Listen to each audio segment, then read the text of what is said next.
Buenas noches, bienvenidos a Palabra de Honor. Ya ha pasado la sorpresa del resultado de las elecciones de los Estados Unidos, de manera que ha llegado creo que el momento en que con serenidad debemos hacer el análisis de ese resultado.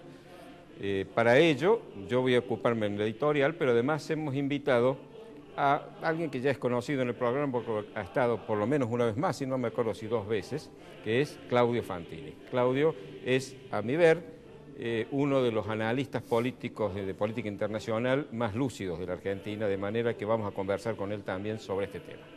Sí, hay una sola persona que es conductor de un programa, que es al mismo tiempo columnista de un programa y que es al mismo tiempo el invitado de un programa. Es decir, Claudio Fantini es en su programa, ¿cómo se llama? La página de Claudio Fantini. Así es. Es todo, el programa es él. Yo no conozco otro caso en Córdoba y en Buenos Aires, no conozco.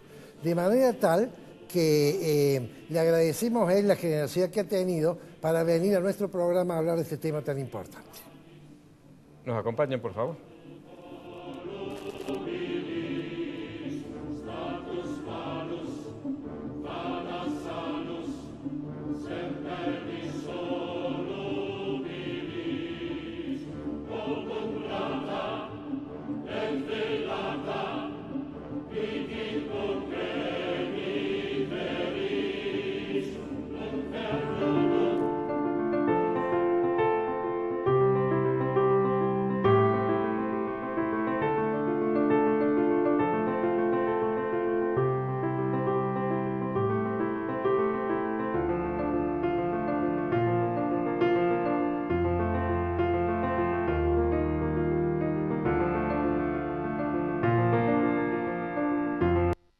Isaías Goldman, el especialista en aire acondicionado y calefacción. Todas las marcas, todos los productos y sus repuestos con la mejor financiación.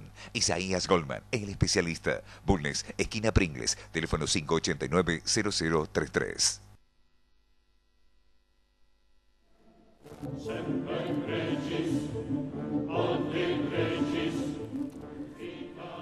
Todavía no salimos de la sorpresa, o estamos recién empezando a hacerlo. Todos creíamos que Hillary Clinton iba a ganar cómodamente la elección el día 9, pero la sorpresa precisamente fue que, si bien sacó más votos por el sistema electoral norteamericano, el presidente electo es Donald Trump.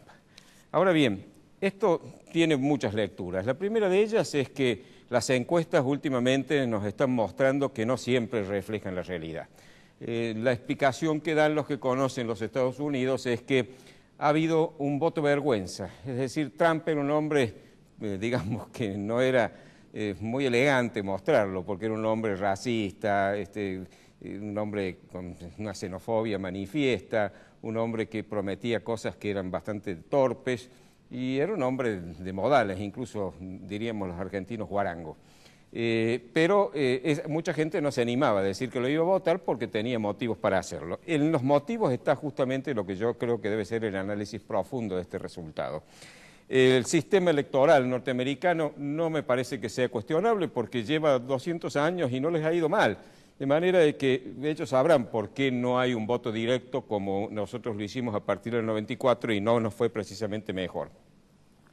Esa América profunda, como ellos le llaman, ese interior del país continente, tiene evidentemente una idiosincrasia distinta. El norteamericano tipo no es el de las grandes ciudades, que es el que más conocemos a través de los medios de prensa, sino ese que está en esas ciudades relativamente pequeñas o medianas, que tienen una serie de componentes en su comportamiento, en su manera de ver la vida, que es distinta al del hombre de la gran ciudad.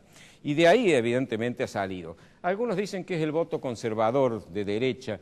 No me parece que sea tan así, me parece que no ha sido tan de derecha porque se supone que en política la derecha es la que quiere el statu quo, mantener las cosas como están, y esto ha significado un cambio importante en la elección. Yo creo que los norteamericanos, los estadounidenses, digamos, han sido bastante sensatos.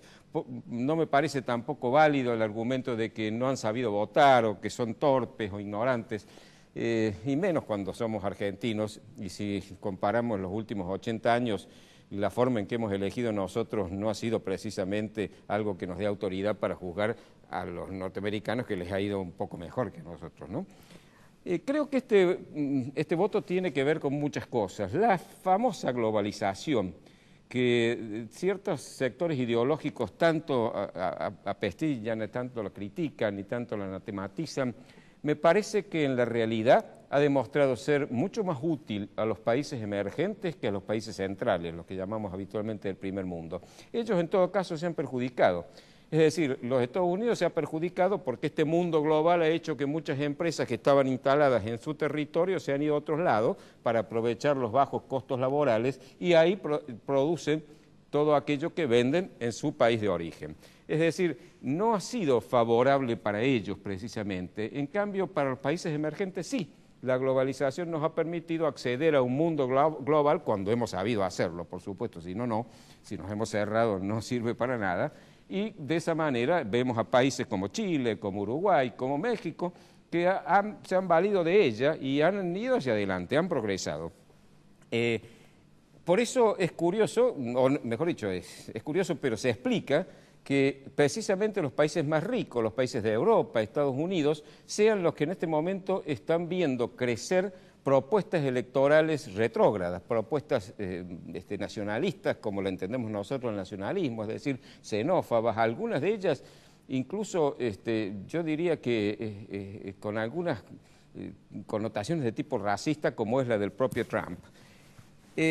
Los populistas, evidentemente, han festejado el triunfo de Trump.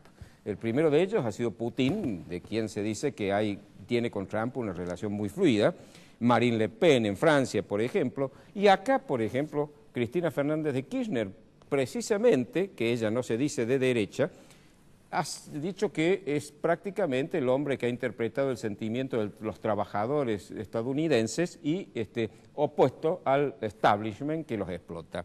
El propio Scioli, el ex candidato a presidente, también dice que festejaba, prácticamente celebraba que Trump hubiera derrotado a los medios que se habían opuesto a él en su campaña. Y Pichetto, hemos visto también que hasta ha elogiado su política de inmigración, comparándola con la Argentina e incluso utilizando palabras degradantes e insultantes para con nuestros vecinos, nuestros hermanos del continente.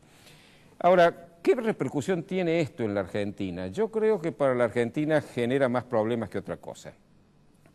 El gobierno argentino había reabierto las puertas del país para insertarlo nuevamente en el mundo y sobre todo en el mundo global, en el mundo capitalista, que es el mundo que nos interesa para poder hacer negocios y poder crecer económicamente. De la mano de Obama parecía que las cosas se encaminaban, pero con esto probablemente haya un retardo. Primero porque me da la impresión de que la prioridad, entre las prioridades del nuevo presidente, del próximo presidente Trump, no va a estar precisamente Argentina, ni siquiera América del Sur.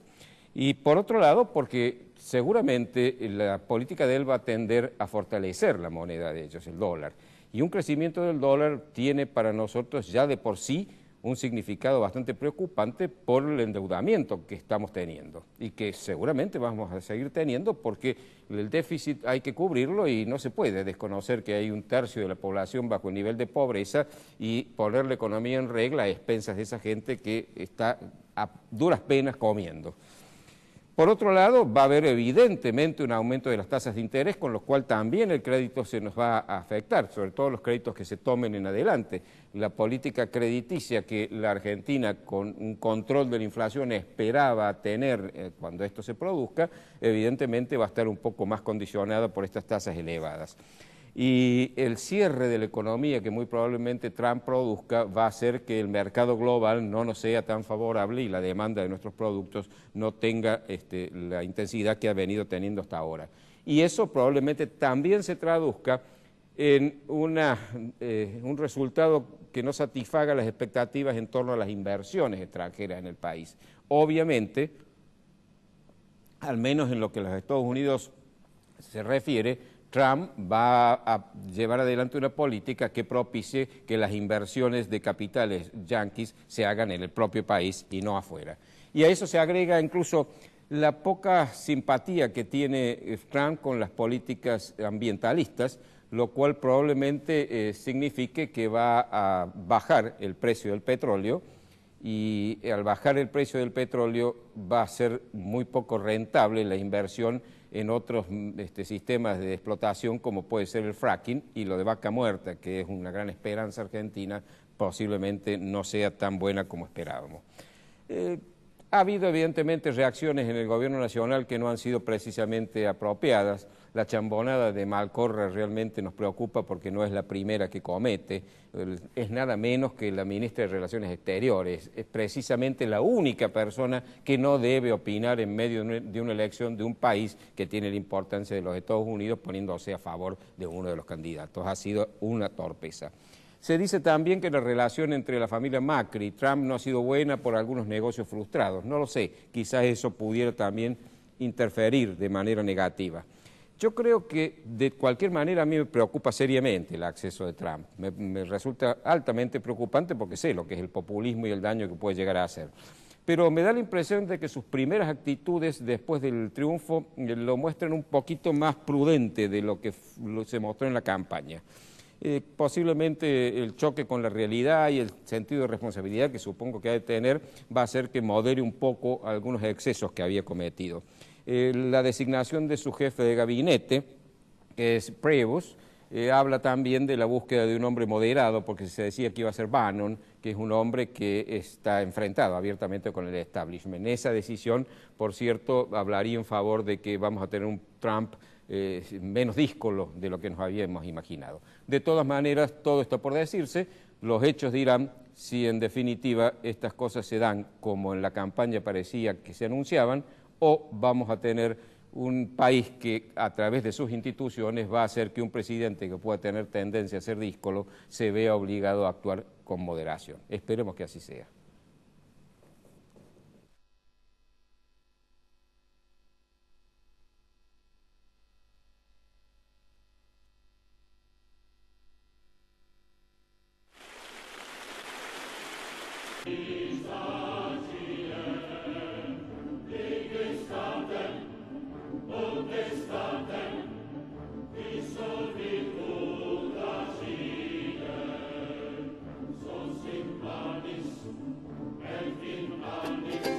Ahora comprar tu auto es una experiencia única. Llegó AutoCity, un nuevo espacio con 0 kilómetros, usados, pista de prueba y área de servicios. AutoCity, los autos evolucionan. El lugar donde encontrarlos también.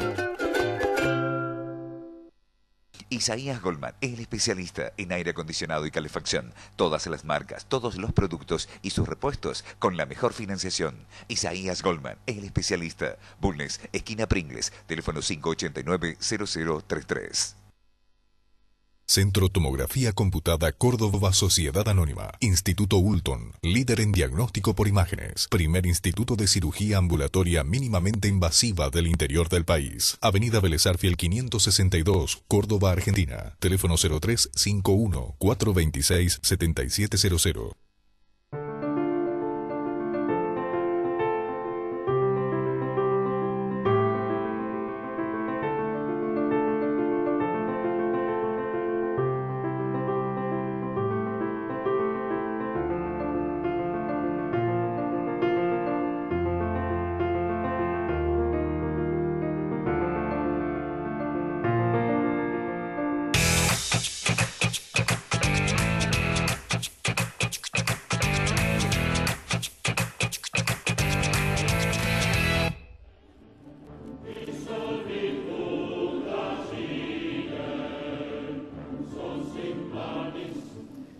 Claudio Fantini no necesita ser presentado, no solo porque ya ha estado en el programa, es un viejo amigo, sino porque está en muchos medios de comunicación, tanto de Córdoba como de otros lugares del país, escritos, televisivos, radiales, y bueno, su palabra es leída y escuchada por muchos cordobeses, de manera que es un gusto tenerte aquí como siempre, Claudio. Bienvenido. Muchas gracias por invitarme. Gracias, Claudio, por venir. La primera pregunta va a ser tu opinión general, ¿cierto? ¿Cuál es tu opinión general sobre este candidato que creíamos que no iba a ganar y ha ganado, y va a ser el futuro presidente del país más importante del mundo? Yo creo que está dentro de una tendencia general. A mí me sorprende que sorprenda tanto y que a nivel mundial haya sorprendido tanto.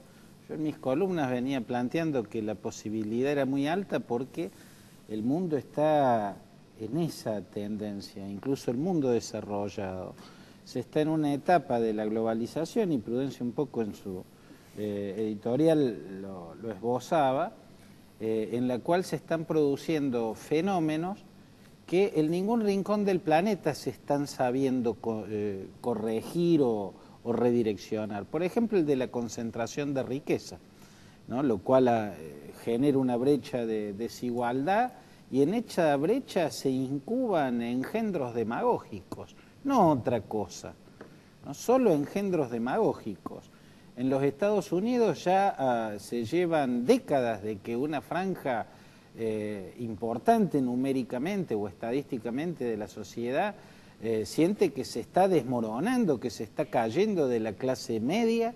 Los trabajadores no calificados vienen perdiendo poder adquisitivo, vienen perdiendo puestos de trabajo, vienen viendo que ya no se recupera el empleo que se pierde, y todo esto va generando un estado de miedo, y el miedo solo engendra demagogos, ¿no es cierto? Son el terreno propicio para los demagogos. Lo raro hubiera sido que una persona del establishment venciera, una persona bendecida por todos los establishments y sobre todo por el más detestado de todos en estos casos, la prensa. La prensa. Yo venía sosteniendo frente a todo que decía, no, pero tienen el apoyo de toda la prensa.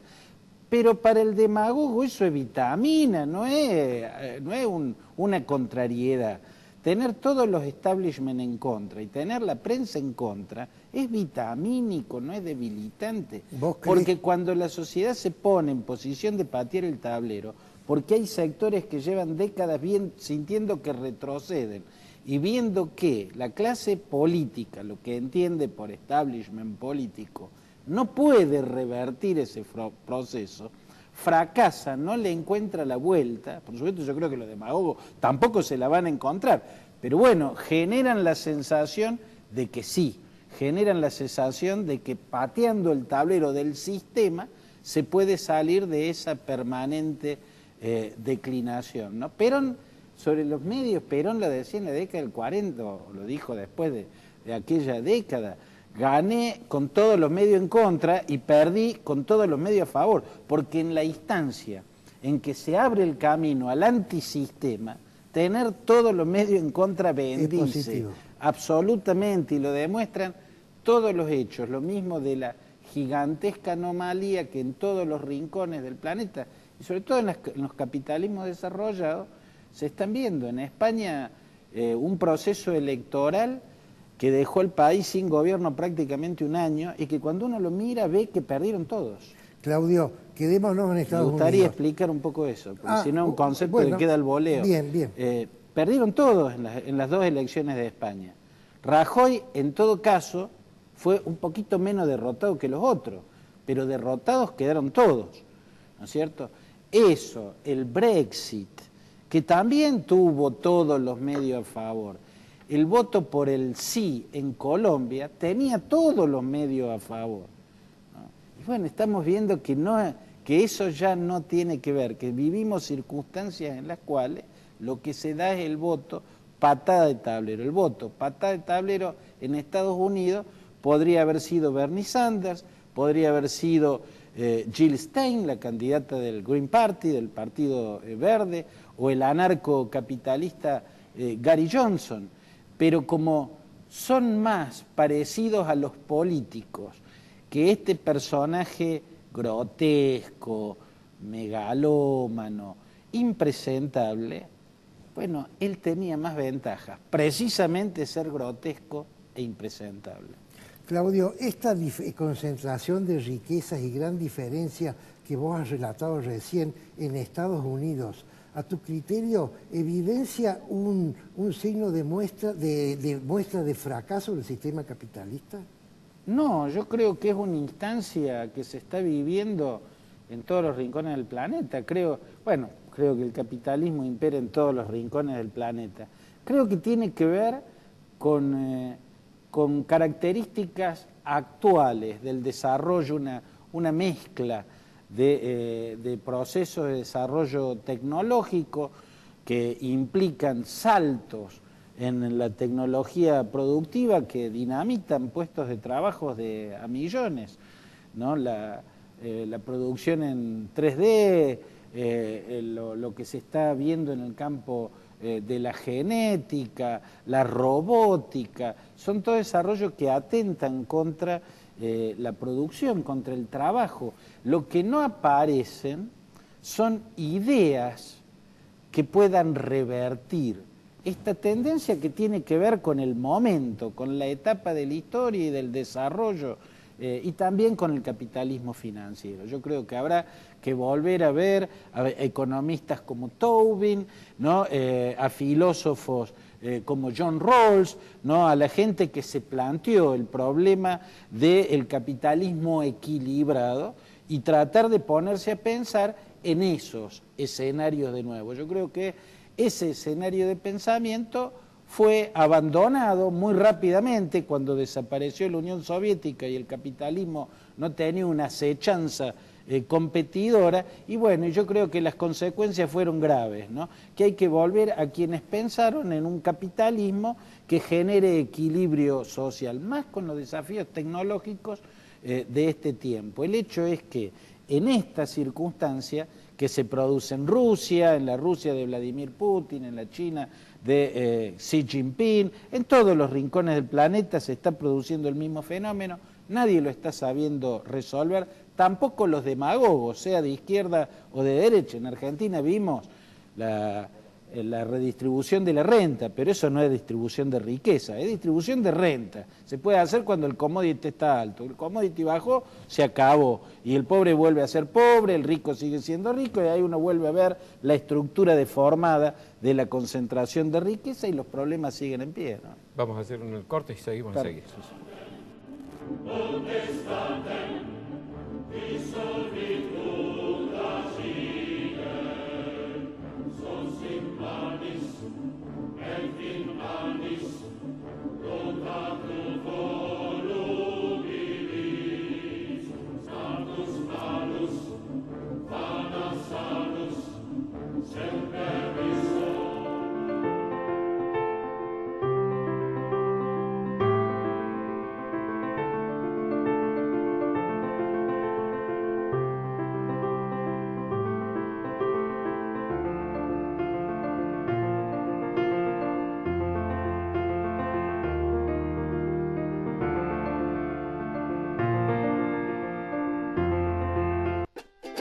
Ahora comprar tu auto es una experiencia única. Llegó AutoCity, un nuevo espacio con 0 kilómetros, usados, pista de prueba y área de servicios. AutoCity, los autos evolucionan. El lugar donde encontrarlos también. Centro Tomografía Computada Córdoba Sociedad Anónima. Instituto Ulton, líder en diagnóstico por imágenes. Primer instituto de cirugía ambulatoria mínimamente invasiva del interior del país. Avenida Vélez Arfiel 562, Córdoba, Argentina. Teléfono 0351-426-7700. Isaías Goldman es el especialista en aire acondicionado y calefacción. Todas las marcas, todos los productos y sus repuestos con la mejor financiación. Isaías Goldman es el especialista. Bulnes, esquina Pringles, teléfono 589-0033.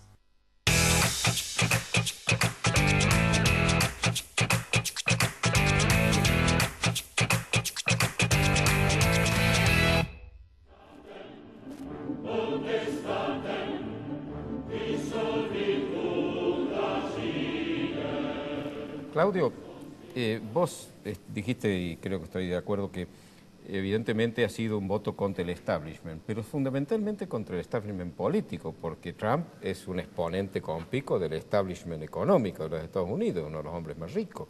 Bueno, yo creo que Trump tuvo garrotazos para todos los establishment, también para el establishment financiero, para el de los grandes medios, no solo para el político. En el caso de las élites políticas las atacó a todas, empezó por el propio Partido Republicano.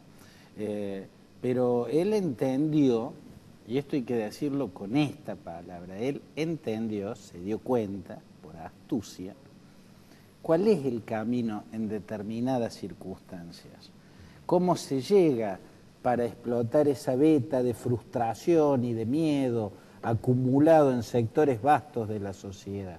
Y lo explotó de una manera impúdica, ¿no? Que son incluso sus derrapes en el tema del racismo, de la xenofobia.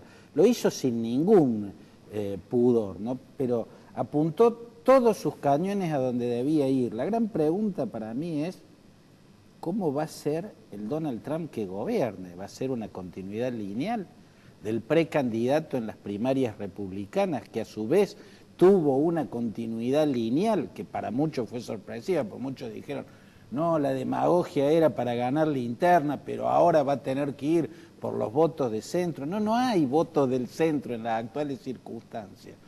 Por eso no hubo cambio en su discurso y el Trump de la elección general fue exactamente el mismo de las primarias. La pregunta es unidimensional para todo, también en la presidencia?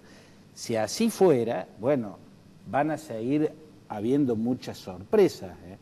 En todo caso, no hay que descartar que las peores turbulencias políticas no la tenga con la oposición, sino en el oficialismo. Se habla de que ya hay un plan B de los republicanos. Yo lo he planteado a eso, sí, y está en la tapa de noticias, mi artículo, que es el artículo central, sí, de la edición de noticias que está en la calle. Por eso te lo menciono. Mi teoría es que el plan B republicano, y se lo tienen que estar haciendo saber, es señalarle que el juicio político es una posibilidad, mucho más en un personaje con tantos talones de Aquiles, tanto en la vida privada, en sus dichos, en sus gestos, en sus manejos empresariales, negocios, claro, en su historia impositiva. Por todos lados lo pueden agarrar si Trump decide seguir siendo Trump, porque en Estados Unidos el elogio que él hizo de Chávez en un momento y la valoración que hizo de Vladimir Putin al proponer a Vladimir Putin como un ejemplo de liderazgo es toda una declaración política, ¿no? De un modelo de liderazgo que coloca al líder por encima del sistema institucional. Si alguien lograra eso en los Estados Unidos, sería el primero de todos en hacerlo, en siglos de historia, porque desde que el sistema empezó desde que estaba en la cabeza de Madison, de Jefferson, de Hamilton, de quienes parieron la Constitución, el sistema puso las instituciones por encima del liderazgo personalista. Bueno, ha llegado un personaje tan particular que yo creo que es de los pocos que han construido culto personalista sin ser gobernantes. Discípulos de Carl Smith. Pero el hecho de ver un avión, que el avión personal tenga el nombre del tipo, que todas las torres que construye tengan el nombre del tipo, igual que los hoteles, eso es culto personalista. No es muy común que haya culto personalista si no se es un gobernante. En el campo de los gobernantes lo hacen los déspotas, pero quien no tiene el liderazgo, ¿cómo va a ser culto personalista? Bueno, Donald Trump lo hizo. Y viene con ese arrastre a ser presidente. Por supuesto. ¿Va a lograr eso? ¿Va a intentarlo? ¿no? Si lo intenta, me parece que el propio Partido Republicano. Vamos a ver las fichas para que Mike Pence, ex gobernador de Virginia, vicepresidente electo, un ultraconservador que es del aparato partidario, es de la élite política, lo sustituya y quede en la presidencia. Hay mucho anticuerpo contra el personalismo en los Estados Unidos. Hay anticuerpo y hay que tener en cuenta que acá hay un caso tan anómalo, con el triunfo de Trump se da un caso tan anómalo que es por primera vez el candidato de un partido no tenía el respaldo de ese partido, la élite de ese partido, de John McCain a Bush padre, a George Herbert, Walker Bush, todos dejaban en claro que no lo iban a votar. Yo nunca había visto eso. Ahora, Claudio, no Se hace lo falta, trataron como un impostor, siempre. no hace falta llegar a esa instancia de juicio político, con que no le aprueben las leyes basta. Es decir, él no puede gobernar solo en Estados Unidos. Bueno, ¿por qué creo que no van a hacer eso sino juicio político, llegada a esa instancia? Los republicanos están desde hace mucho tiempo en una deriva extremista espantosa. Atormentaron al gobierno de Bill Clinton desde el primer día con un hombre que ahora podría tener un alto cargo, Newt Gingrich, ¿no? Un fanático que en ese momento lideraba la Cámara de Representantes y le cerraba el gobierno cada 2 por 3. Además le lanzaron un inquisidor, un torquemada, el fiscal Kenneth Starr, que lo perseguía con cuestiones sexuales hasta que logró arrinconarlo en un juicio político. A Obama lo agarraron de sobrepique, no había terminado de acomodar. Lo dejaron sin presupuesto. Lo dejaron sin presupuesto, le crearon el Tea Party que lo acusó de no ser norteamericano, de querer instaurar el socialismo. Imagínense que el resultado no fue como fue. O sea, que en lugar de haber estado 200.000 votos por encima Hillary Clinton en el voto del ciudadano, y después perdió en el colegio electoral por un defecto de ese sistema electoral. Imagínense que hubiera sido al revés. ¿Ustedes creen que los republicanos hubieran actuado como los demócratas? Esta es la 5ª elección, donde gana un demócrata y en el colegio electoral se le da vuelta el resultado. ¿Por qué entonces los electores del Partido Republicano no corrigieron eso en el colegio electoral? No, todavía, bueno, no a se mí me reunido parece todavía el porque colegio todavía electoral, no se han sentado a negociar. Yo creo que Donald Trump va a negociar y creo que el Donald Trump presidente no va a ser el que hemos conocido hasta ahora, porque si no, no es que le van a parar. ¿Por qué se van a dedicar a hostigarlo desde el Congreso y dejarlo en el poder si lo pueden sacar y dejar un republicano de línea? Claro. Y hacerse plenamente dueños de un gobierno del que se sienten de momento en manos de un impostor. Pero por lo que acabamos de conversar hay una instancia previa y mucho menos traumática. No elegirlo en el colegio electoral. No elegirlo en el colegio electoral. Lo que pasa es que eso podría... Sería insólito, ¿no? Los Inédito. votantes de Donald Trump no son un sector muy sereno de la sociedad. ¿No? Donald Trump habló de cosas que son descabelladas. Donald Trump tenía permiso para todo, para decir cosas desopilantes, absurdas. Bueno, incluso para denunciar fraude 3 semanas antes de que hubiera la elección. A quien van a poner de David Clark, el sheriff que van a poner de secretario de Seguridad Interior, ese hombre había anunciado que iba a impulsar una rebelión general si llegaba a ganar Hillary Clinton porque era fraude. Lo mismo habían dicho las organizaciones militarizadas que allá llaman milicias, que son cercanas al Ku Klux Klan y de cuyos alrededores salieron personajes como Timothy McVeigh, que en 1995 puso un coche bomba frente al edificio Murray en el corazón de Oklahoma City y mató a casi 170 personas, en lo que fue la peor masacre anterior al 11S.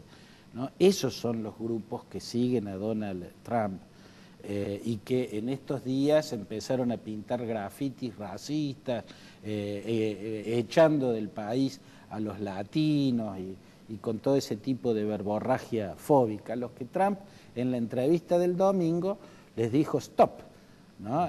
Les quitó su apoyo. Bueno, vamos a ver si no es demasiado tarde para traer moderación después de haber insuflado tanto odio. Haber impulsado, ¿no? Claro. Claudio, se nos acabó el tiempo. Muchísimas gracias, muy interesante como siempre tu explicación. Tendremos en cuenta para pensar todo lo que nos has dicho. Bueno, muchas gracias a ustedes por invitarme.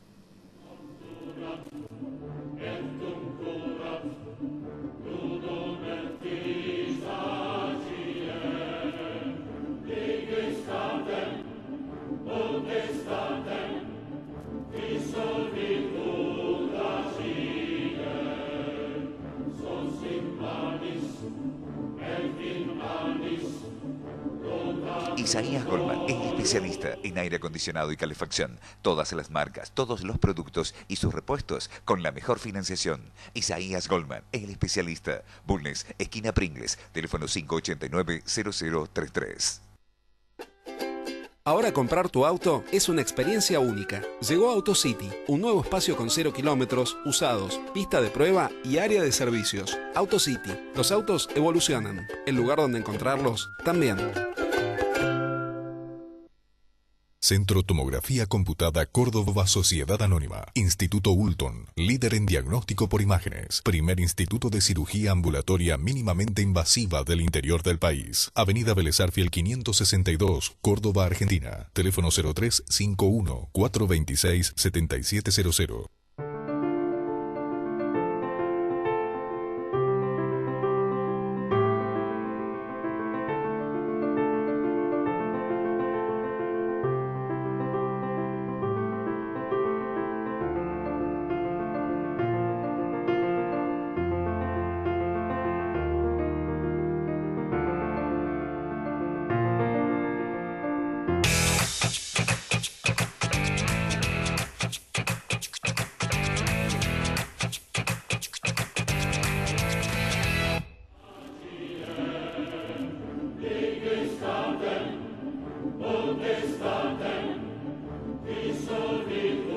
El jueves próximo, 17 de noviembre a las 19 horas, vamos a tener la tercera charla debate del simposio que está haciendo el Rotary Club, en el Jockey Club de El Centro.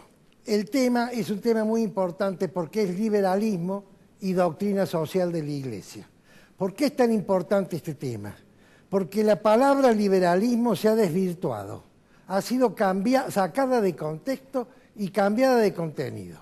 Además que el liberalismo significa tres cosas. El liberalismo es una filosofía, el liberalismo es un sistema de convivencia política y el liberalismo es un procedimiento económico que es a lo que nos vamos a referir en esta conferencia. Pero además ha sido sacado de contexto. ¿Por qué ha sido sacado de contexto? Porque en muchos lugares del mundo los fundamentalismos y el socialismo lo han atacado y prácticamente le han cambiado su configuración porque le han quitado el nombre. Esto es gravísimo. Yo recuerdo en una entrevista que se le hizo a Vargas Llosa en Rosario y le preguntó Marcos Aguines, ¿debemos usar la palabra liberalismo? Porque hoy en día se cree otra cosa cuando se habla. Y Vargas Llosa se indignó y dijo, los socialistas tienen orgullo de hablar del socialismo, de manera tal que nosotros debemos recuperar ese orgullo que ha llevado a este sistema, a este procedimiento económico, a generar el desarrollo en todos los países que lo han aplicado. En el año 1891 aparece una encíclica de un papa que se llamó León XIII, que genera una nueva posición en la Iglesia católica.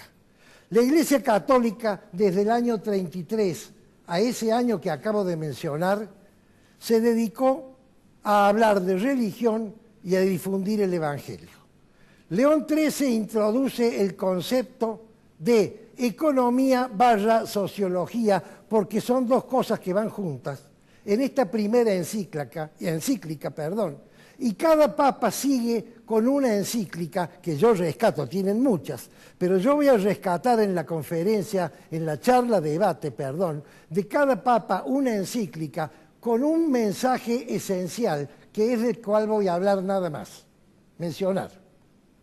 Esto sigue así durante 100 años y forma lo que se ha dado en llamar la doctrina social de la Iglesia, que en opinión de algunos economistas se incorpora y se complementa con el liberalismo ortodoxo.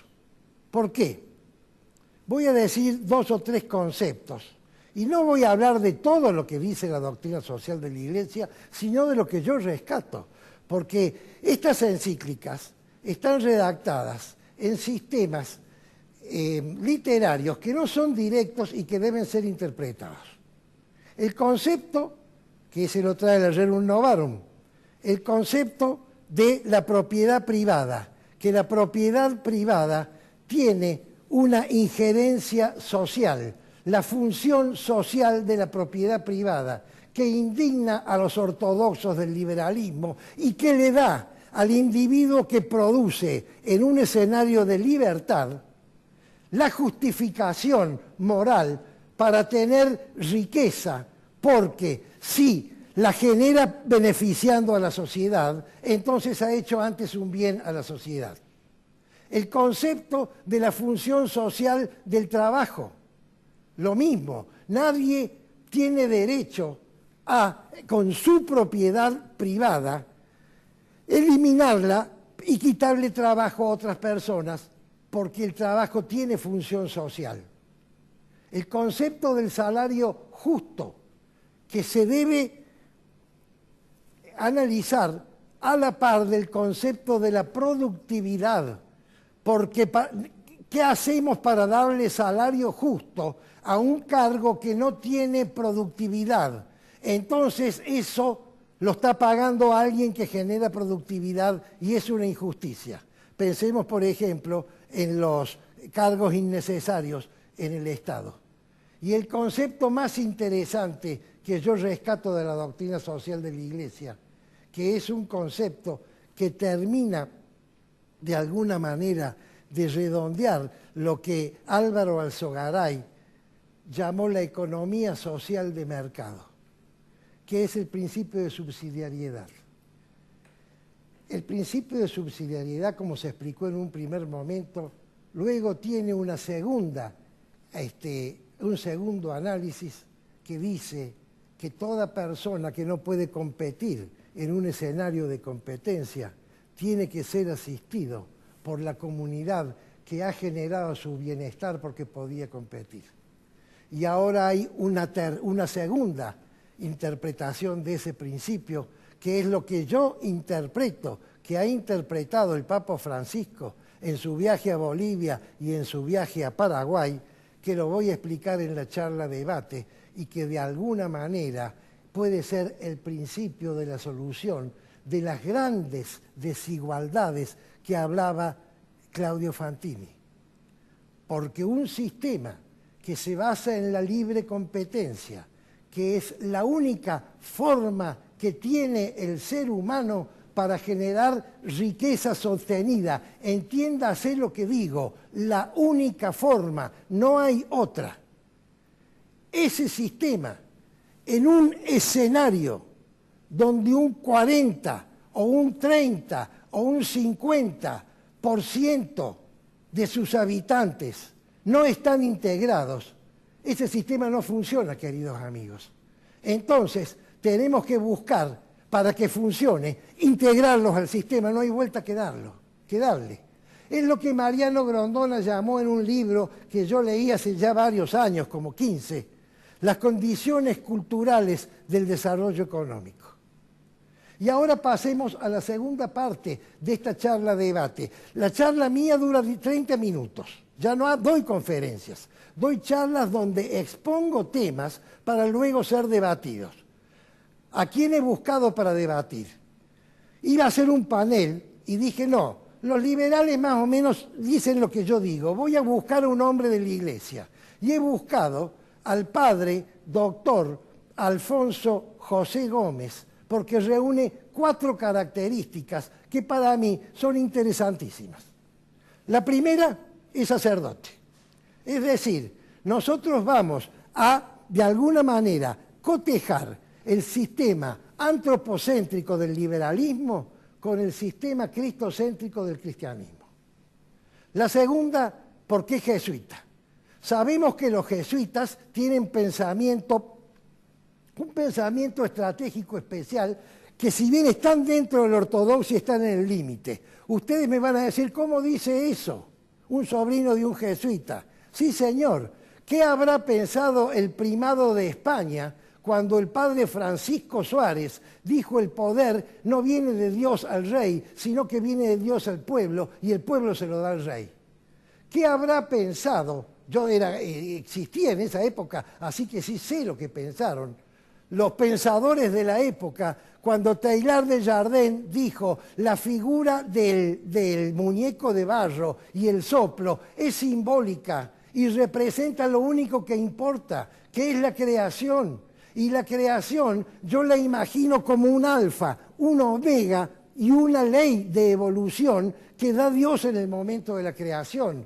Y con eso Teilhard de Chardin explica lo que nadie podía explicar porque la Biblia aparentemente se contradecía con los descubrimientos científicos y con la explicación de este jesuita queda absolutamente explicada, valga la redundancia. De manera tal que el jesuita tiene esa característica, está dentro de la ortodoxia, pero está en el límite porque tiene pensamiento creativo y está generando nuevas ideas, que es lo que nos interesa. Si no, no podemos salir de este problema mundial que ha planteado Claudio Fantini. Y la cuarta característica quizás es la más importante de todas. Alfonso, el padre Alfonso, es el doctor en teología, Alfonso Gómez. Es un teólogo extraordinario, a quien yo invité a mi programa en una ocasión, y en vez de darle 2 bloques terminé dándole 4, porque era tan interesante su explicación que dije, es más importante escucharlo a él que escuchar mi editorial. Esa es la propuesta entonces que yo los invito para el próximo jueves 17 de noviembre a las 19 horas en el Jockey Club de Córdoba, en Colón y General Paz, mis queridos amigos. Es palabra de honor.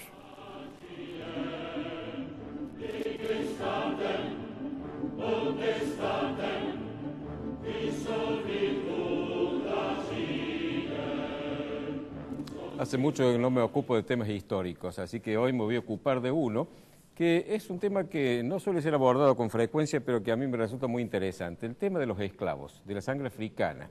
Sabemos que el pueblo argentino, nosotros, somos el producto de un gran mestizaje, de la mezcla del español, tanto el primer español que llegó durante las épocas de la conquista de la población, de los habitantes previos, los que se llaman actualmente los pueblos originarios o aborígenes, los indios como llamábamos antes, que también su sangre corre por nuestras venas, luego el de los negros, los africanos que vinieron traídos como esclavos y que también buena parte de la población argentina lleva su sangre, y luego la de los inmigrantes que vinieron hacia fines del siglo XIX y buena parte del XX. Hablemos ahora de los africanos. La esclavitud es muy antigua en la humanidad. Yo creo que se remonta hacia la noche de los tiempos, no sabemos incluso cómo empezó. Paradójicamente, algo que resulta tan repugnante como es que un individuo sea posesión de otro, es decir, alguien sea el dueño de otro y puede utilizarlo como una mercadería, comprarlo, venderlo y obligarle a hacer lo que quisiera, nos repugna, nos parece algo monstruoso y de hecho lo es. Entonces, ¿por qué la humanidad lo hizo? Porque la humanidad ha evolucionado en forma gradual a lo largo de miles de años. Y en su momento, aunque más de uno puede rasgarse las vestiduras por lo que voy a decir, la esclavitud fue un avance, porque sustituyó la costumbre de matar al vencido por el de apropiarse de él y utilizarlo como una mercancía. Repugnante, repito, hoy no podríamos justificarlo ni explicarlo de ninguna manera, pero en ese momento era preferible que el hombre mantuviera la vida, aun cuando pasara a esa situación tan degradante, que fuera matado, como era la costumbre. Si lo vencía, se lo mataba, porque si no había que alimentarlo. Entonces alguno dijo, lo alimento, pero lo uso como propio. La evolución social de la humanidad ha sido se ha ido produciendo a través de cambios graduales. De la esclavitud pasamos a la servidumbre, también hoy repugnante. Ya no se podía comprar y vender como una mercancía, pero estaba atado de por vida a trabajar para su amo. De la servidumbre pasamos al trabajo libre. Ya el hombre podía trabajar si quería y aceptaba o no un trabajo, pero estaba condicionado porque la necesidad lo obligaba a aceptar lo que hubiera.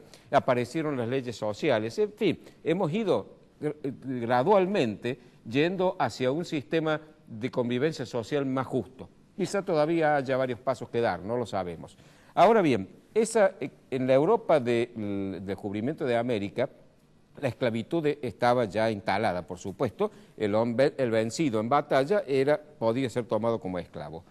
Cuando pasa a América, se da por un fenómeno curioso. El padre Bartolomé de las Casas, cuando ve que al comienzo había algunos españoles que abusaban de los indios y los utilizaban como un elemento de trabajo, dominándolos, aprovechándose del gradiente cultural y de su mayor poderío, entonces hizo una denuncia muy fuerte que hizo que Carlos V, el hombre más poderoso de la tierra en ese momento, el emperador de Europa, ordenara suspender la conquista hasta que sus teólogos dijeran si esto era legítimo. Entonces, ¿qué propuso a cambio para que no se explotara el indio Bartolomé de las Casas? Propuso que se trajeran a América negros esclavos. Claro, uno dirá, pero ¿cómo es esto? No quería que explotaran a los indios, pero sí que trajeran esclavos a los negros. Claro, hay que verlo al tema. En ese momento se discutía teológicamente si los negros tenían alma. Situémonos en la época. Yo no era un perverso el padre Casas, sino que él creía probablemente que el negro era un individuo que no estaba al nivel de la raza humana, no sé, vaya a saber qué es lo que pensaría. Lo cierto es que este fue el comienzo. Y empezó, por ejemplo, por supuesto, un negocio terrible. Los portugueses que tenían posesiones en África negociaban con los jefes de tribus que les vendían a su vez los esclavos. La mayoría ni siquiera eran conquistados por la fuerza, sino que eran comprados a los jefes. Y los traían a América porque en América había un mercado importante. Y poco a poco Buenos Aires se convirtió en uno de los puertos de tráfico de esclavos más importantes, a punto tal de que incluso en el advenimiento de los Borbones, Felipe V le otorgó primero a Francia y luego a Inglaterra el monopolio de la importación de esclavos. Es más, hubo dos cordobeses, dos vecinos de Córdoba, Luis de Abreu del Bornoz y Pantaleón Márquez Correa, que en 1601 armaron una empresa para importar negros de Angola, negros esclavos, y venderlos aquí y en el Perú. Hicieron muchísima plata con eso. En la Argentina la esclavitud tuvo características distintas que en otros lados, como en Estados Unidos o en Brasil. El esclavo no fue tanto mano de obra, sino que fue fundamentalmente doméstico. Por supuesto, en el campo se los hacía trabajar, y en la ciudad también, pero sus tareas fueron más domésticas, y eso tuvo características distintas porque se incorporaba a la familia como un elemento, como alguien que convivía, criaba a los chicos, los atendía, de manera que había lazos afectivos que se fueron creando. Y además favoreció enormemente el mestizaje, era muy fácil. A veces por mecanismos perversos, por ejemplo, la iniciación sexual de los jóvenes de clase alta, de los blancos de clase alta, se hacía seguramente con las esclavas, y ahí aparecían mulatos, como se llamaban entonces, mezclas raciales, que si eran hijos de vientre esclavo, eran también esclavos, o si no, eran libres. Los precios de los esclavos, bueno, variaban mucho, cambiaron con el tiempo. En el siglo XVII, por ejemplo, que fue el del auge de la esclavitud, un esclavo común valía 200 pesos, si tenía algún oficio o alguna aptitud especial podía llegar a valer 400, y he encontrado un caso de un japonés, se llamaba Francisco Japón, que debe haber sido una extravagancia, es decir, un lujo, tener un esclavo japonés, debe haber sido, claro, algo que daba mucho estatus a su poseedor, y lo compraron en 800 pesos, es decir, una cifra realmente enorme. Los esclavos al principio solo tenían su nombre, y a veces a su nombre se le añadía el lugar de su origen. Entonces llamaban Pedro Angola, Juan Guinea, qué sé yo, Esteban Congo, Canungo, Capitango, según el lugar de donde provenían. He encontrado otros apellidos, no apellidos, pero digamos apelativos que podrían operar como supuestos apellidos, cuyo origen no he podido establecer, como por ejemplo Tutu, Alcaldero, Pandi, Cambundo, Suki, Moncholo, Cala o Mesra. Recién a fines del siglo XVII encuentro por primera vez un esclavo con apellido español, Manuel de Alegría, que era esclavo de doña Bernarda de Cabrera en Costa Zacate en 1693. Y luego en el siglo XVIII empiezan sí a utilizar el apellido del amo. Entonces lo encontramos a José Tomás Baigorri, a Tomás Garay en 1714, y después todos los esclavos tenían el apellido de su amo. Si cambiaban de amos, por lo general conservaban el apellido del anterior. Hay varios apellidos en Córdoba que son típicos de esclavos, algunos no exclusivamente, pero digamos, hubo muchos esclavos que llevaban los apellidos Belén, Sena, Montserrat, Guzmán, Asís, Jesús y Lorca. ¿Por qué? Belén porque eran esclavos del Hospital San Roque, que estaba administrado por los belemitas o belenos, que era una congregación religiosa que atendía enfermos. Sena porque era el monasterio de Santa Catalina de Sena. Montserrat porque eran del colegio de Montserrat. Guzmán porque eran de los dominicos de Santo Domingo de Guzmán. Asís porque eran de los franciscanos, San Francisco de Asís. Jesús porque eran de las carmelitas, Santa Teresa de Jesús. Y Lorca porque eran de los mercedarios por una donación de esclavos que les hizo el general Jiménez de Lorca. Obviamente que no todos los que llevan estos apellidos son descendientes de esclavos. Hay familias Montserrat que son de origen catalán, por supuesto, que en lugar se llama Montserrat, lo mismo Guzmán, etcétera, Lorca, sin ir más lejos. O sea que esto no quiere decir identidad de apellido, no significa identidad de familia, es decir, pero hubo muchos esclavos que llevaron estos apellidos por las razones que acabo de explicar. La esclavitud en la Argentina duró hasta 1853, cuando se sanciona la Constitución, en su artículo 16, gracias a Dios, dice que todos los ciudadanos somos iguales ante la ley, es decir, no hay privilegios de sangre ni de nacimiento, somos todos iguales, desapareció la esclavitud.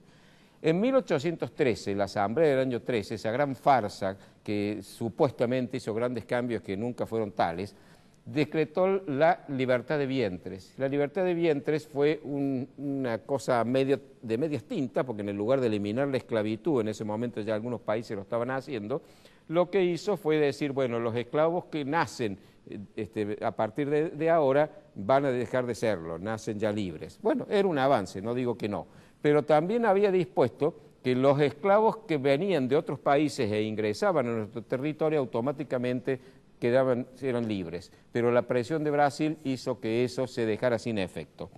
Bueno, la repugnancia que nos provoca la esclavitud hoy, reitero, es no solo justificada, sino que no podría ser de otra manera, pero no podemos desconocer que en la sangre de muchos argentinos, reitero, en las venas de muchos argentinos, perdón, está corriendo la sangre de esos hombres y mujeres que fueron tratados como mercancías, degradados y sometidos al capricho y al poder de individuos que los habían comprado. No los desconozcamos porque ellos también han contribuido a lo que hoy somos los argentinos.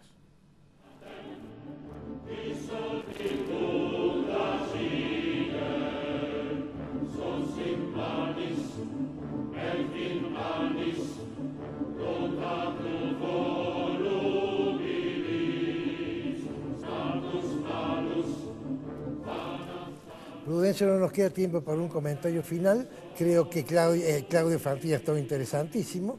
Nos veremos entonces el próximo lunes. Si Dios quiere.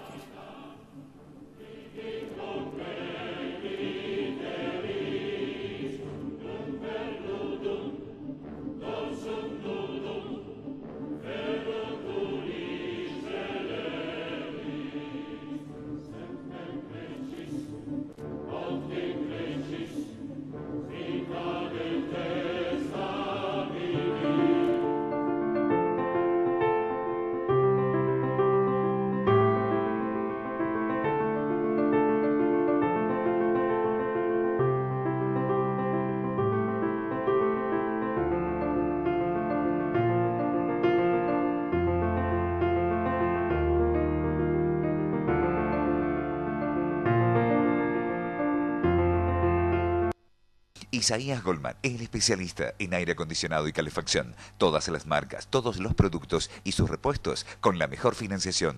Isaías Goldman, el especialista. Bulnes, esquina Pringles, teléfono 589-0033.